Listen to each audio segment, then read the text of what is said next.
رب زدني علما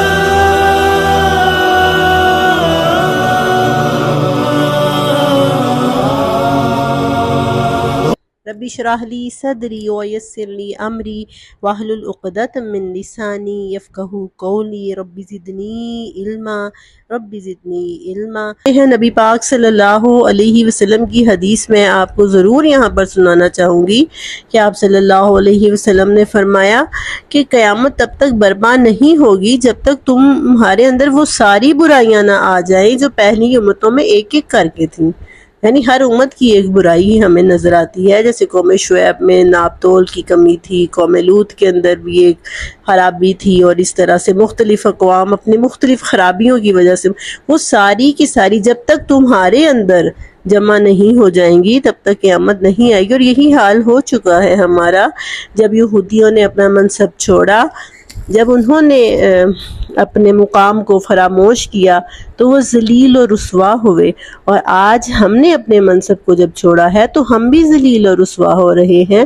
ذرا نظر اٹھا کے دیکھیے، دنیا میں اس وقت سب سے زیادہ مار کون کھا رہا ہے؟ ہم ہی کھا رہے ہیں نا، ہم سب سے زیادہ مار کھا رہے ہیں۔ اپنے ملکوں میں ہیں تو بھی ہم اپنی مرضی کی حکومت نہیں رکھ سکتے، ہم اپنے ملکوں میں بھی ہمارے لیڈر آزاد نہیں ہیں، اور یہاں پھر کھلم کھلا جو ہے وہ قتل عام کیا جا رہا ہے، کسی اور قوم کا ہو رہا ہے؟ پوری دنیا میں نظر اٹھا کے دیکھیں، صرف مسلمان ایسی قوم ہے۔ اس کی وجہ کیا ہے؟ اس کی وجہ یہی ہے کہ ہم نے بھی اب اس منصب کو بھول گئے ہیں، ہم فراموش کر بیٹھے ہیں۔ جو منصب، جو ذمہ داری، جو فرض اللہ نے ہمیں دیا تھا، حق کے راستے پر چلنا، حق کے لیے آواز بلند کرنا، اللہ کے فرما بردار ہو کر رہنا، اعلی کلمت اللہ کے دین کو بیان کرنا، اللہ کے دین کو خود سمجھنا اور دوسروں تک پہنچانا، یہ ہماری ذمہ داری تھی۔ اس دین پر خود عمل کرنا اور دوسروں کے لیے بہترین نمونہ قائم کرنا، یہ ہمارا منصب تھا۔ کیونکہ نبیوں کے آنے کا سلسلہ جب ختم ہو چکا تو اب وہ فریضہ جو محمد مصطفیٰ صلی اللہ علیہ وسلم نبھا چکے تھے، ان کے صحابہ کرام نبھا چکے تھے، وہ اب امت نے نبھانا تھا۔ امت نے اس فریضے کو فراموش کیا، حق بیان کرنے سے فرحبون، ڈرنے لگے، تو اللہ تعالیٰ نے بھی ان کو فراموش کر دیا، آج ذلیل و رسوا ہو رہے ہیں۔ اگلی آیت میں فرمایا وَآمِنُوا بِمَا أَنزَلْتُ، اور ایمان لے آؤ بما، اس چیز پر، انزلت، جو میں نے نازل کی ہے، مصدقا لما معکم، وہ تصدیق کرتی ہے اس چیز کی جو تمہارے پاس ہے، ولا تکونوا اول کافر بہ، اور اس کے ساتھ سب سے پہلے کفر کرنے والے نہ بن جانا، ولا تشتروا بآیاتی ثمنا قلیلا، اور نہ تم بیچنا میری آیتوں کو تھوڑی قیمت کے بدلے میں، وَإِيَّايَ فَاتَّقُونَ، مجھ سے ہی تم ڈرنا۔ اردو کے الفاظ پہلے ہم دیکھ لیتے ہیں۔ آمنو، آمنا، مومن، ایمان سے، اور یہ لفظ یوز ہوتا ہے ہمارے ہاں، کافر کا لفظ ہے، آیات کا لفظ ہے، اور ثمناً قلیلا کا بھی لفظ استعمال ہوتا ہے، تھوڑی قیمت، لیکن یہ کم ہی استعمال ہوتا ہے، عربی کے الفاظ ہیں یہ۔ تو یہ دو تین لفظ ہمیں ایمان کا اور کافر کا اور اول کا لفظ بھی، اور پھر آیت کا لفظ، اور فتقون، تقوی سے، مجھ سے ڈرو۔ تو یہ تھوڑا سا غور کریں نا تو بہت سے لفظوں کی ہمیں سمجھ آ جاتی ہے۔ تو اللہ تعالیٰ نے فرمایا ہے اس آیت کے اندر، آیت نمبر 41 میں اللہ فرما رہے ہیں کہ جو آمنو بما انزلت، جو میں نے اس محمد مصطفیٰ صلی اللہ علیہ وسلم پر نازل کیا ہے، یہ اس چیز کی تصدیق کر رہا ہے جو تمہارے پاس ہے، اس کو جھٹلا نہیں رہا۔ یہ کہہ رہا ہے کہ انجیل بھی اللہ کی کتاب ہے، تورات بھی، زبور بھی، جو بھی صحیفے تمہارے پاس ہیں، یہ کہہ رہا ہے کہ وہ اللہ کے ہیں، تو تم پھر اس کے ساتھ اول کافرین بھی کیوں بن رہے ہو؟ اس کا مطلب یہ نہیں تھا کہ یہود پہلے کافر تھے، ذہن میں یہ بات بھی آتی ہے کہ مشرکین مکہ تو پہلے سے جھٹلا چکے تھے، لیکن یہاں پہ یہودیوں کو کیوں کہا گیا؟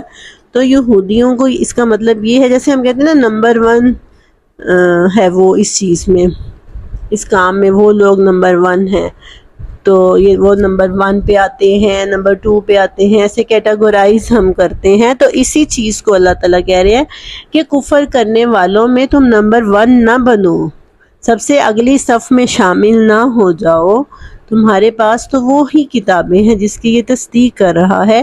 یا اس کا مطلب یوں بھی ہو سکتا ہے کہ تمہاری کتابیں اس نبی کی تصدیق کرتی آئی ہیں، تم پڑھتے آئے ہو، تم خود اس نبی کی تلاش میں تو یہاں پہ آئے تھے، اس نبی کو ڈھونڈنے، اس نبی پر ایمان لانے کے لیے تو تم یہاں پر آئے تھے، تمہاری کتابیں مصداق ہیں، تمہاری کتابیں پکار کر کہہ رہی ہیں، پتھروں والی زمین میں وہ نبی آئے گا، اس کے اندر یہ نشانیاں ہوں گی۔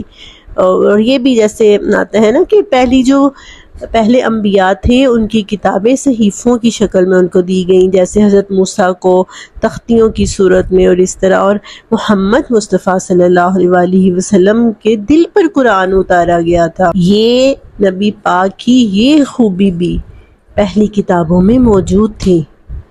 اور پھر عبداللہ بن سلام والی وہ حدیث کہ ہم اس نبی کو ایسے پہچانتے ہیں جیسے مجمع میں کوئی انسان اپنے بیٹے کو پہچان لیتا ہے، اتنی علامات، اتنی واضح علامات ہماری کتابوں میں موجود ہیں۔ تو اللہ نے فرمایا اول کافر بھی کیوں بن رہے ہو، وَلَا تَشْتَرُوا بِآيَاتِ ثَمَنًا قَلِيلًا، تھوڑی قیمت کے بدلے میری آیتوں کو نہ بیچنا۔ آج بھی یہی ہو رہا ہے، پیسہ دے کر حق بیان کرنا چھوڑ دیا جاتا ہے۔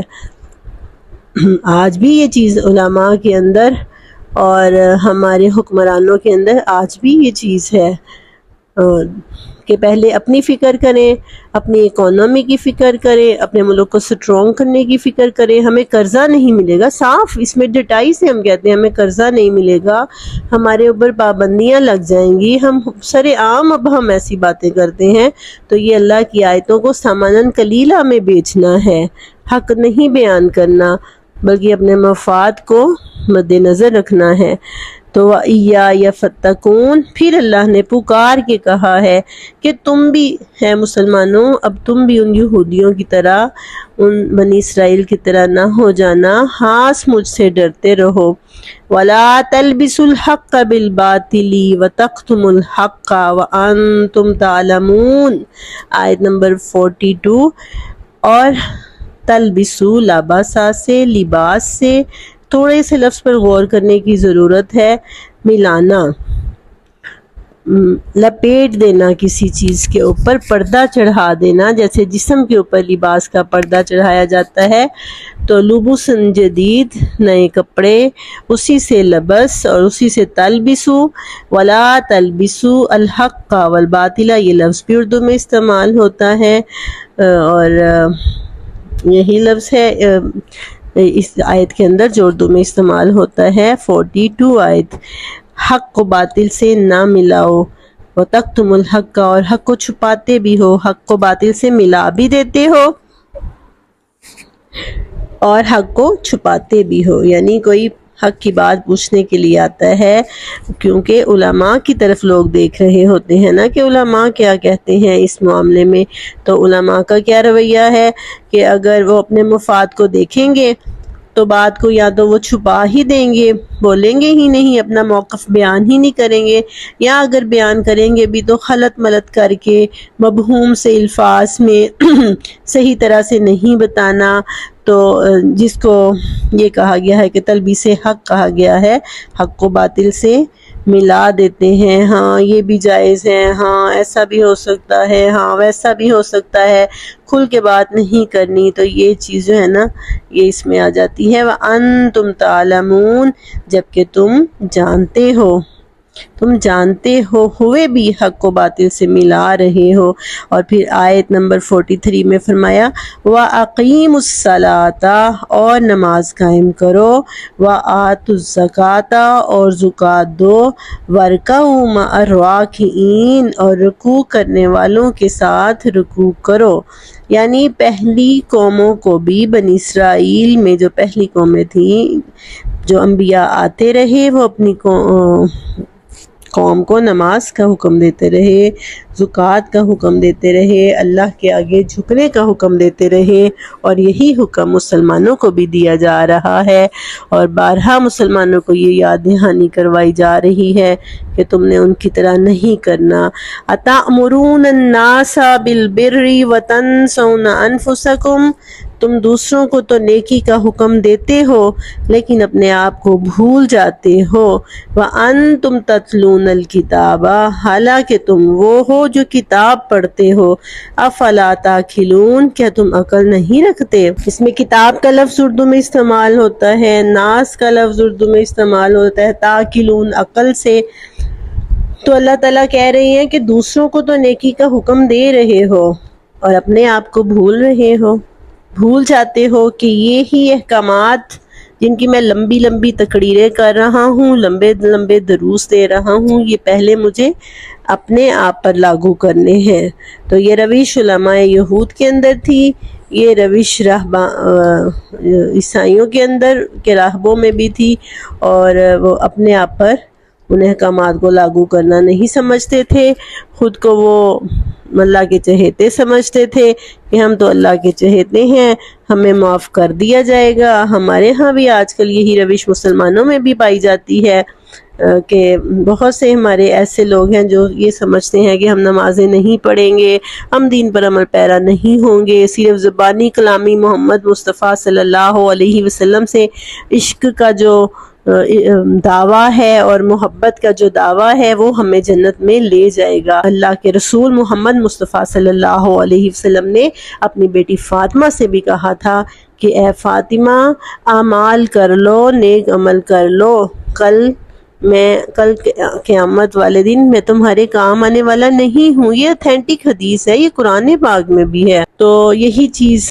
قوموں میں تھی، بنی اسرائیل میں تھی، اور یہی چیز اب ہمارے اندر بھی آ رہی ہے۔ وہ ساری برائیاں ایک ایک کر کے ہمارے اندر آتی جا رہی ہیں کہ عمل سے جو ہے وہ دور ہوتے جائیں۔ تو اللہ تعالیٰ نے فرمایا کہ حالانکہ تم تو وہ ہو جو کتاب پڑھتے ہو، کیا تمہیں عقل نہیں ہے؟ وَاسْتَعِینُوا بِالصَّبْرِ وَالصَّلَاةِ وَإِنَّهَا لَكَبِیرَةٌ إِلَّا عَلَى الْخَاشِعِینَ، آیت نمبر 45۔ مدد طلب کرو صبر کے ساتھ اور نماز کے ساتھ، جبکہ یہ نماز پڑھنا اور صبر کرنا بہت بھاری کام ہے، لیکن عاجزی کرنے والوں پر نہیں۔ یہ ایسا حکم ہے جو ہر امت کو دیا گیا تھا کہ جب مدد طلب کرنی ہے تو صبر کا رویہ اختیار کرو اور نماز قائم کرو، یعنی اللہ کے ساتھ لو لگا لو، اللہ کی طرف جھکاؤ۔ تکبر کرنے والوں کے لیے یہ مشکل ہو سکتا ہے، لیکن عاجزی کرنے والوں کے لیے یہ کوئی مشکل نہیں ہے۔ وہ لوگ، آگے فرمایا، الذین، وہ لوگ، یظنون، جو گمان رکھتے ہیں، جو امید رکھتے ہیں، انہم ملاقو ربہم، وہ اپنے رب سے ملنے والے ہیں، وانہم الیہ راجعون، اور انہوں نے اپنے رب کی طرف لوٹ کر آنا ہے۔ ان کے لیے نہ نماز بھاری ہے، نہ صبر کرنا ان کے لیے کوئی مشکل ہے، کیونکہ انہیں امید ہے کہ عنقریب یہ زندگی ختم ہو جائے گی اور انہوں نے اپنے اللہ سے ملنا ہے۔ اس چیز کی امید ان کے اندر عاجزی پیدا کر دیتی ہے، اور پھر وہ اللہ کی فرما برداری والے راستے پر چلنے لگتے ہیں۔ اللہ تعالیٰ سے دعا ہے کہ وہ ہمیں اچھے مسلمان بنائے، وہ ہمیں بنی اسرائیل کے راستے پر چلنے سے بچائے، اور امت مسلمہ کو دوبارہ سے قرآن کی طرف لوٹنے والا، قرآن کے ساتھ تعلق جوڑنے والا بنا دے۔ بلا شبہ اس چیز کی بہت ضرورت ہے، اور ہمارا یہ پروگرام بھی اسی ضرورت کو مد نظر رکھتے ہوئے شروع ہم نے کیا ہے۔ اللہ تعالیٰ اس میں برکت ڈالے، ہماری زبان میں تاثیر پیدا کرے، اور ہمیں سمجھنے بوجھنے کی توفیق عطا فرمائے۔ دعاؤں میں یاد رکھیے گا۔ آخر دعوانا ان الحمد للہ رب العالمین وما علینا الا البلاغ المبین۔